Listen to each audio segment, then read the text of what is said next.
Hola, ¿qué tal? Bienvenidos a Vive Libre, un programa para prevenir las adicciones. Estamos a través de la señal de Capital 21. Qué bueno que están con nosotros porque hoy vamos a hablar de la cura comunitaria. Quédate con nosotros. Comenzamos.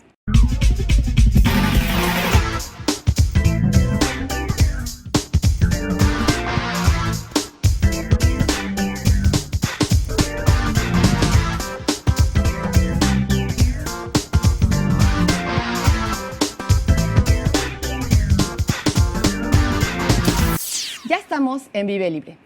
Hoy vamos a hablar de la cura terapéutica de las adicciones. Y para eso hoy nos acompaña el maestro Simón Tavera Romero. Gracias, maestro, por estar con nosotros. Gracias a ti, Gaby, por invitarme y poder hablar con tu público. El maestro Tavera Romero es psicoterapeuta, es experto en adicciones ya con mucho tiempo de experiencia y es el director operativo de la Federación Mexicana de Comunidades Terapéuticas. Maestro, cuando hablamos de la cura comunitaria, ¿qué imagen podemos tener de inicio? ¿Que es una cura que se hace en compañía de otras personas? Bueno, se diferencia principalmente de los enfoques muy usados en psicoterapia, que puede ser la psicoterapia bipersonal o psicoterapia de grupo, pero que digamos que pueden tener 1, 2, 3 sesiones por semana de 1 o 2 horas. Este enfoque comunitario tiene que ver más con una vida compartida entre varias personas que tienen un mismo problema y tienen por objetivo resolver ese problema. Entonces, la interacción entre las personas que se agrupan, en este caso para un tratamiento de adicciones, comparten eso y todos colaboran para producir los cambios. Entonces, eso es la diferencia. Ya no es este enfoque que conocemos donde hay un profesionista, un psicólogo, un psicoterapeuta, un psicoanalista, psicodramatista, sí, que se encarga de dirigir los procesos en un set así muy específico de poco tiempo, y esto es una vida compartida de tiempo completo, de 24 horas, durante un proceso más o menos de 6 meses a 1 año. O sea, es como la persona se interna, es como si que viviera una especie de internado breve, maestro. Exactamente. Aquí hay algo interesante. El tratamiento comunitario surge precisamente a partir de internamientos de personas que tienen un problema, en este caso de drogas. Pero también ha habido tratamientos que no se hacen en internamiento, sino que se hacen en las mismas comunidades. Si quieres, después hablamos de este otro concepto, que es cómo se puede hacer un tratamiento sin internarse a la persona con la misma intensidad que los procesos que viven en espacios residenciales. Sí. Aquí lo interesante es ver que estos dispositivos de tratamiento comunitario se diferencian de los otros porque el perfil de las personas que entran a tratamiento así lo requiere. Es decir, son personalidades totalmente desestructuradas, tienen una vida completamente desorganizada, han tenido rompimientos familiares, de pareja, han perdido el empleo, son totalmente impulsivos, agresivos y no pueden dejar de consumir. Entonces, si tú le das un tratamiento ambulatorio, como con un psiquiatra, como con un psicoterapeuta, en su consultorio, pues van un rato a la terapia y salen a su vida diaria, normal, cotidiana, y se enfrentan a toda esa imposibilidad de poder contenerse en el consumo, pero también de poder sobrellevar las cosas emocionales de la vida. Entonces, esos perfiles requieren un tratamiento más intenso, residencial, donde se llevan procesos más intensos que responden a su perfil. Maestro, actualmente en la Ciudad de México hay lugares que se llaman centros de tratamiento de las adicciones. Sí. En estos lugares es que se aplica esta metodología de la que nos hablas, esta cura terapéutica. ¿Cómo es? Como a manera de que los amigos que nos están viendo, nos están escuchando, puedan imaginarse, y si tienen una situación con una persona que tenga una situación de enfermedad de adicción, pueda recurrir, pero también saber quién puede recurrir y quién no puede recurrir, maestro. Pero sí, vamos a la primera. La mayoría de los centros de tratamiento aquí en la Ciudad de México y en el país son centros residenciales inspirados en el movimiento de ayuda mutua.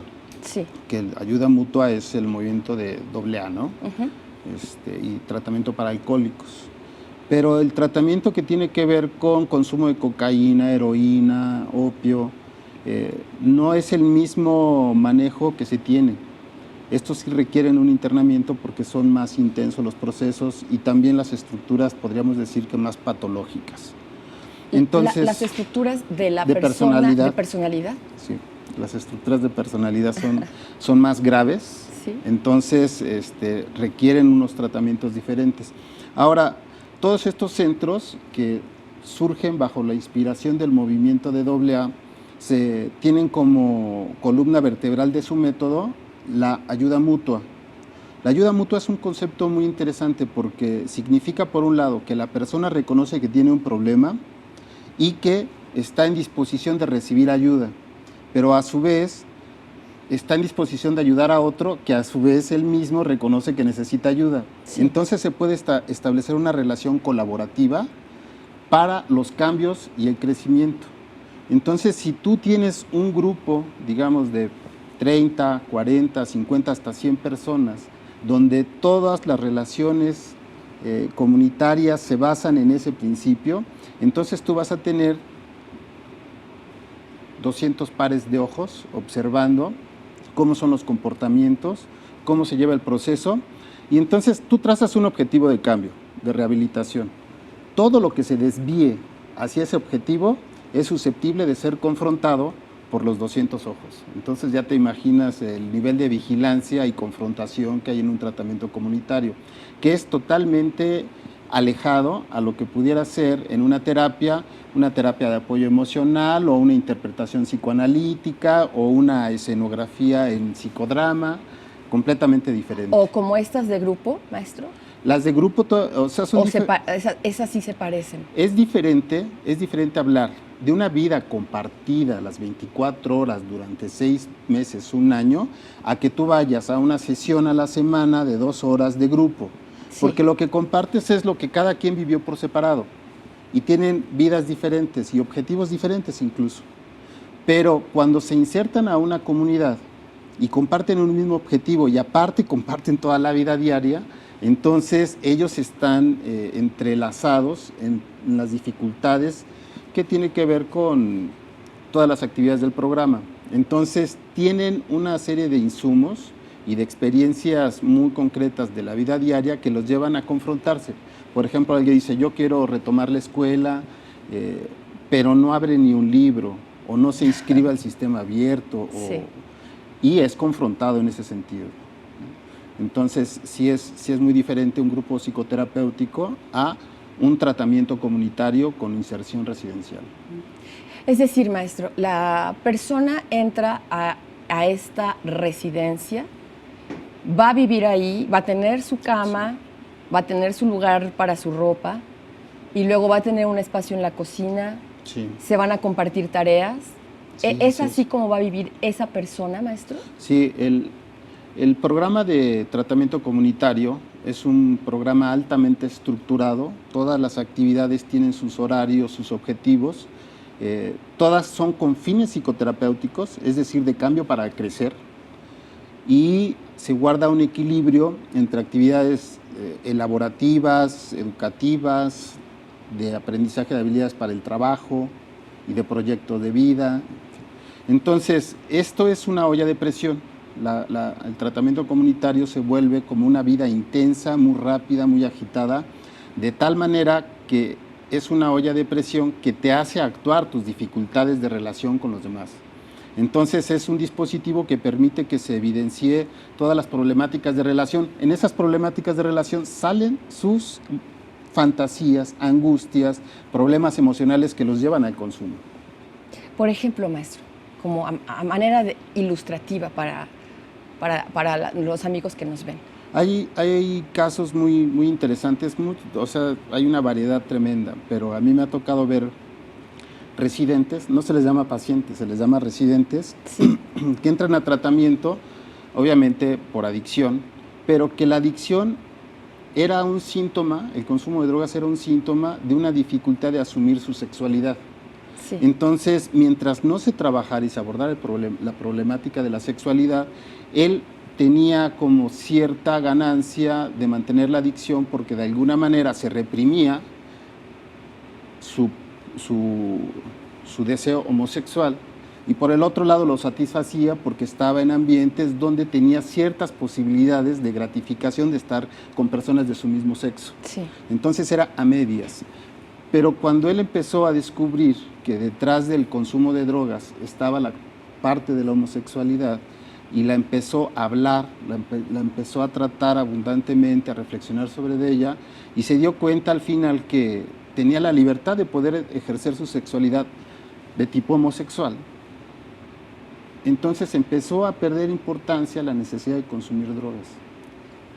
Ya no era necesario apagar ese deseo con las drogas u ocultarlo, porque si ya lo expresaba, después podía tener la libertad de ejercerla sin ninguna dificultad.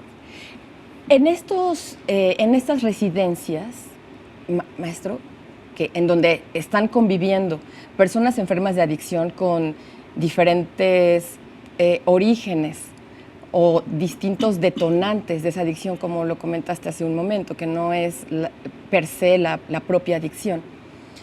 Hay profesionales que están al tanto dirigiendo esas dinámicas, es decir, ¿quién les dice a qué hora se levantan? Yo me imagino que a varios de nuestros amigos que nos escuchan les da un poco de curiosidad saber cómo si van a llegar a un lugar de estos, tengo mi cama, pero me despierto cuando yo quiero, duermo hasta que yo quiero, hay alguien, hay un despertador a una hora, hay un despertador para los que están con una adicción a una sustancia en específico y otro despertador para otros, es decir, ¿cómo, aunque ya nos explicaste que están conviviendo ahí las 24 horas, pero todas estas dinámicas, maestro, de límites, digamos, de reglas, hay alguien que las vigila, son autoimpuestas, ¿cómo se da esta dinámica? Primero, el programa, la distinción del tratamiento comunitario es que hace partícipes a los residentes que están en tratamiento en la construcción y el diseño del programa. Es decir, tienen un rol protagónico en decir cómo pueden llevar un programa de la vida diaria. Entonces, en ese sentido, no es un programa impuesto, es un programa construido con ellos y en base a sus necesidades y a los objetivos planteados por la colectividad. Después, todos conocen el programa al entrar al tratamiento y una de las condiciones de iniciarlo es que ellos aceptan participar de una manera comprometida porque reconocen que tienen un problema. Entonces se pueden insertar y se les va a exigir que participen de esa manera. Después, una persona que recién entra puede ser como tutoreado o acompañado por otra persona que tiene más tiempo. Y entonces, entre los mismos residentes en tratamiento se hace una relación de cuidado, acompañamiento y confrontación en caso de ser necesario cuando no se llevan las actividades tal y como están señaladas. Todos los retardos son señalados como transgresiones a un encuadre, pero que no solamente es cumplir... El encuadre, maestro, el encuadre son los horarios, las actividades. Ok, maestro, nos quedamos hasta aquí. Vamos a una pequeña pausita y vamos a continuar. Amigos, vamos a un corte. Esto es Vive Libre. Quédate con nosotros.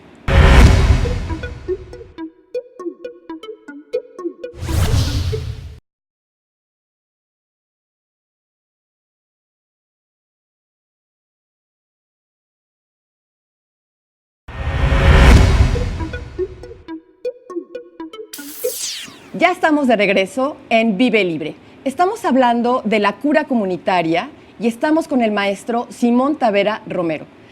Maestro, nos quedamos en el encuadre. Sí, el encuadre es un concepto muy interesante porque digamos que son las constantes de un programa que son como faros que te dice si algo se está alejando del objetivo o va en la línea recta para cumplir el objetivo. Entonces el encuadre está constituido por el programa de actividades, sus objetivos por cada una de las actividades, los horarios, las personas que tienen que estar y la manera en que participan dentro de las actividades. Entonces, cuando alguien no cumple el encuadre previsto, es decir, entra a una actividad de estudio y se mete a dormir, entonces tiene que ser fuertemente confrontado por el resto de los compañeros. Entonces estábamos hablando del programa. Sí. Todos se vuelven no vigilantes, porque vigilantes como que apela más a un sentido persecutorio. Es acompañamiento y confrontación en caso de que alguien no esté cumpliendo con lo que habían acordado.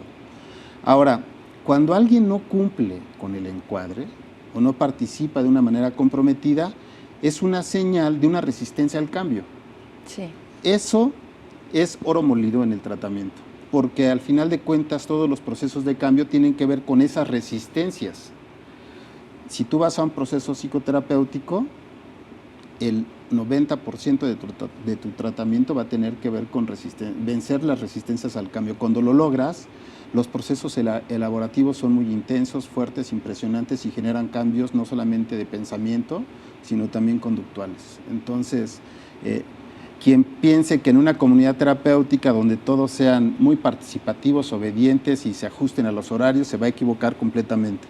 Porque la comunidad terapéutica o el tratamiento comunitario es un caldo de cultivo para observar todas esas anomalías y desvíos para el cumplimiento de los objetivos, que no es otra, y si los objetivos son procesos de cambio para crecer, entonces es todo lo que se resiste a crecer, ¿no? En ese sentido, el programa, si te das cuenta, no es impuesto, es construido con los demás, pero además plantea a la comunidad como método de cambio.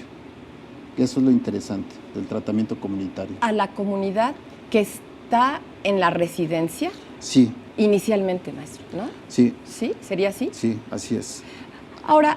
Aquí podríamos agregar una cuestión muy, muy interesante. Hemos visto muchos enfoques teóricos donde vemos que ha habido una ascendente especialización de los tratamientos, incluso especialistas, ¿no? Médicos, psiquiatras, psicoterapeutas en tal o cual línea.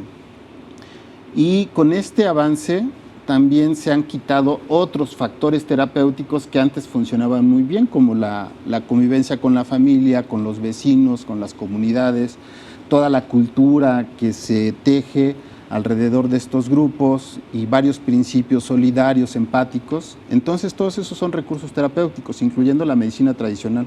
Sí. Entonces, hay varias organizaciones que han implementado métodos para volver a ver si es posible desarrollar procesos de rehabilitación no en un hospital, sino en una red social comunitaria. Entonces, aquí tiene otro sentido la cura comunitaria. Sí. Quiere decir que para que esto sea posible, tú tendrías que hacer un tejido social dentro de la comunidad que haga posible que ahí puedan transitar procesos de tratamiento y procesos de cambio. ¿Qué quiere decir esto? Que tú tienes que detectar a las personas de la comunidad que estarían dispuestas a conectarse y poder hacer muchas actividades con los chicos en tratamiento y poder vigilar y conducir esos procesos de cambio. Estoy pensando en lo normal, un sacerdote que muchas veces hacen trabajo comunitario, los grupos de base de la iglesia, legionarias de María, que siempre se preocupan por personas de la tercera edad y por los adictos. Casi siempre hay un centro comunitario que dan servicios médicos, que también tienen un gimnasio, tienen espacios de ejercicio, zumba y demás. Y hay líderes de la comunidad que son los que se encargan de validar o anular cualquier cosa que pase en la comunidad. O sea, sí, se necesita la autorización de ellos. Y también algunos otros personajes que pueden ser interesantes porque pueden aportar cosas para lo que puede hacer un grupo de tratamiento. Entonces, si nosotros pensamos en el encuadre de una comunidad terapéutica, el encuadre de una comunidad, en una comunidad real, en una localidad, sería este conjunto de personas que serían los puntos o los circuitos sobre los cuales se mueve una persona en tratamiento. Entonces, eso es un concepto muy interesante que recupera todos los factores comunitarios para generar procesos de salud. Maestro, te hago una pregunta obvia. Modelo de residencia en donde la persona enferma de adicción se va a cumplir ahí una estadía y tiene todo este encuadre, todas estas normas, obedece a que en su casa o en su entorno o en su círculo de crecimiento inicial no las ha tenido, es decir, va a ir a aprenderlas o vaya, es como una idea que se me viene ahora pensando en que alguien, para que pueda acceder a una cura, tenga que tener finalmente una serie de reglas y de seguimiento de estas reglas, y no en detrimento de su libertad, sino, como comentabas anteriormente, para el crecimiento. Sí, a lo mejor el estado de dependencia es justamente en detrimento de su libertad. Entonces, un proceso de cambio es volverla a conseguir. Es muy interesante esto que preguntas, porque los tratamientos, sea en una comunidad terapéutica, sea en una localidad, tienen que cumplir con un objetivo muy importante. Y obviamente se enfoca a la persona, en la rehabilitación de una persona. Entonces, estamos acostumbrados a aludir a los factores de tipo individual, pero también sabemos que una adicción tiene de base factores sociales, y nos referimos principalmente al acceso a los derechos humanos, a la salud, a la educación, a una vida digna, y ese enfoque que resalta la atención a los niños, ¿no?, que es el artículo 4 de la Constitución. Después de esos factores de derechos humanos que tienen que estar garantizados por el Estado, también existen otros de tipo cultural. Esa es la gama que podemos detectar de los factores sociales que contribuyen que contribuyen a la construcción de fenómenos sociales como las adicciones, ¿no? Sí. Si están provistos a la ciudadanía, seguramente es menos el nivel de adicciones. Pero también están los factores comunitarios. Dentro de una comunidad más o menos organizada, puede favorecer que haya consumo y dependencia de drogas. Una comunidad donde hay tienditas, donde toda la gente está coludida, donde hay callejones oscuros, casas vacías, barrancas, donde no hay vigilancia, no hay policías y la gente no dice nada, se esconde en sus casas. Esos son tipos de comunidades que es muy fácil que la gente consuma, acceda a las drogas y se vuelva dependiente.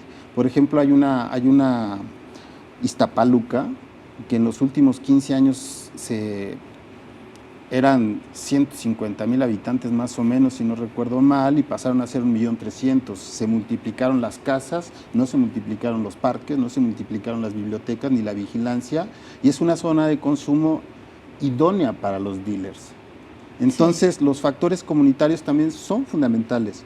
Hay comunidades que hay una amplia participación de la gente para cuidar a los chicos, para tener espacios de participación. O sea, aquí mismo en la Ciudad de México hay parques muy bonitos donde tú ves que la gente va a correr todos los días por la mañana, temprano unas están bailando, en la tarde también, y siempre hay una vidita ahí muy, muy rica, ¿no?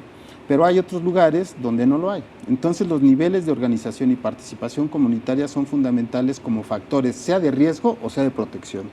Después de eso tenemos los factores que tienen que ver con el contexto más cercano a la persona, que es la familia, los amigos y la escuela. Sí. Entonces, en esos ambientes también se crean factores de riesgo, factores de protección que tienen que ser atendidos si uno pretende rehabilitar a alguien.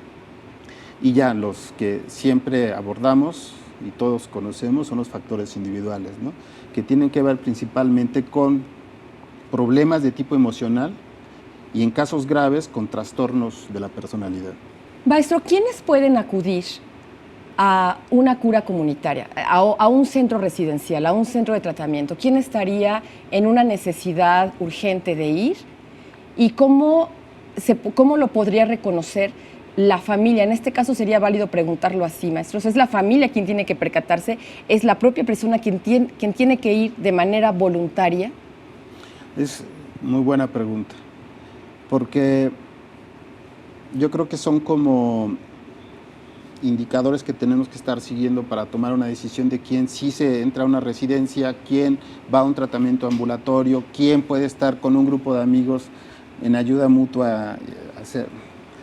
Entonces, cuando son estructuras de personalidad con patologías graves, son los que, en mi experiencia, he visto que son los que requieren un internamiento en comunidad terapéutica. Una patología grave, maestro, que nos puedas mencionar, 3 patologías graves que puedan identificar nuestros amigos. Sí, las psicopatías, sí, el narcisismo patológico y digamos que